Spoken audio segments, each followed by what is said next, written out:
அவர் நல்லவர்னு சொல்றோம். அவர் ரொம்ப ஸ்டைலா டிப் டாப்பா அப்படி நடக்கிறத பார்த்தா, அழகா மேக்கப் பண்ணி இருக்கிறத பார்த்து, யார நல்லா மேக்கப் பண்ணிட்டு ஒருத்தங்க போறாங்கன்னா இவர் ரொம்ப நல்லவர் சொல்லுவோமா? சொல்ல மாட்டோம். அல்ல வாட்ட சாட்டமாக அப்படின்னு பக்கோடா மீசையை முறுக்கிட்டு ஒருத்தர் போயிட்டு இருக்கார், இவர் ரொம்ப நல்லவர் சொல்லுவோமா?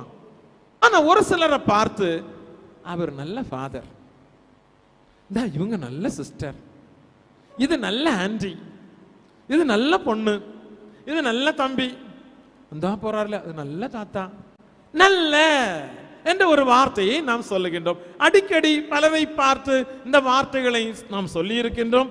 உங்களை குறித்து நிறைய பேர் சொல்லி இருக்கிறாங்க, நல்ல பொண்ணு, நல்ல சிஸ்டர், நல்லவங்க அப்படிலாம். நீங்க ரொம்ப நல்லவங்க, அதுக்காக நீங்க ரொம்ப நல்லவங்கன்னு நான் இங்க சொல்ல வரல, நல்லவங்க அப்படின்னு சொல்லி இருக்கிறாங்க.